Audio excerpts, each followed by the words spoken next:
3 hours ago, France and the UK announced they're co-hosting emergency talks on Hormuz shipping security as Pakistan floats a diplomatic lifeline between Washington and Tehran. Meanwhile, Trump and Vance are hinting at breakthrough progress nobody saw coming. So what changed in the last 24 hours that has every major power suddenly scrambling for a seat at the negotiating table? Here's what just happened. French President Macron and UK Prime Minister called an urgent summit on Hormuz shipping lanes after 46 days of US-Iran conflict pushed global oil prices to crisis levels. Pakistan's foreign minister flew to Washington proposing direct US-Iran talks through Islamabad as an intermediary. But here's the detail buried in most coverage.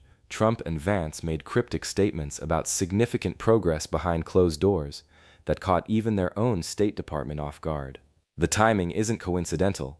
Asian markets opened in freefall as the International Energy Agency warned global oil demand could plunge if shipping disruptions continue. 8 million people across Asia-Pacific now face poverty risk according to UN projections released this morning. Why is this moment different from the last 6 weeks of escalation? Because 3 critical pressure points hit simultaneously. First, China's economy minister flew to Moscow as Lavrov arrived in Beijing. That's not routine diplomacy during a Middle East crisis. Second, the Hormuz blockade isn't just choking Iranian oil anymore. It's strangling Asian supply chains that keep global manufacturing alive. But here's what nobody is saying publicly. France and Britain calling shipping talks without US participation signals European panic about their own energy security before winter. They're not waiting for Washington's permission anymore. What do the major powers actually want right now? Washington publicly maintains maximum pressure on Tehran, while Trump privately hints at deals his own administration hasn't announced. Beijing wants Hormuz reopened immediately. Chinese imports are down 40% in 2 weeks, and Xi cannot afford domestic unrest over fuel shortages. Moscow sees opportunity in chaos.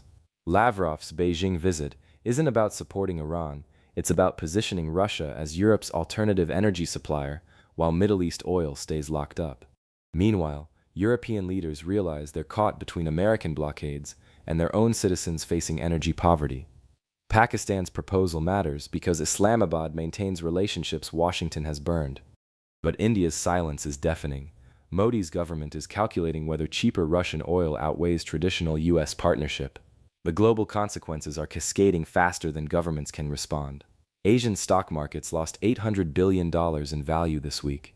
Sudan's civil war intensified as international attention focused elsewhere. 700 civilians killed by drones in 3 months, while the world watches Hormuz. But the real economic earthquake hasn't hit yet. If Hormuz stays disrupted through month's end, manufacturing shutdowns across Asia will trigger supply chain collapse, reaching American and European shelves by summer. Oil demand plunging sounds positive until you realize it means economic recession, not environmental progress. Here's what most people don't know.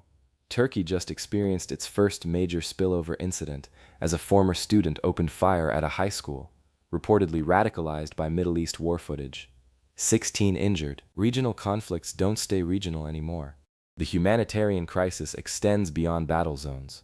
UN refugee camps in Jordan and Lebanon are overwhelmed as civilians flee expanded fighting. Europe faces another migration wave it's unprepared to handle. Watch for 3 signals in the next 72 hours. First, if China announces emergency oil releases from strategic reserves, Beijing believes this crisis lasts months, not weeks. Second, European gas futures will tell you whether France and Britain's shipping talks produce real solutions or just diplomatic theater. Third, Trump's next statement about Iran negotiations. If he mentions specific dates or locations, something major is moving behind the scenes. Most analysts expect continued escalation, but Pakistan's mediation offer and European panic suggest de-escalation pressure is building faster than anyone anticipated. Will Pakistan's diplomatic gambit succeed where 6 weeks of military pressure failed? If this briefing gave you a clearer picture of what's happening in the world, subscribe to Global Briefing Room, new intelligence briefing every day.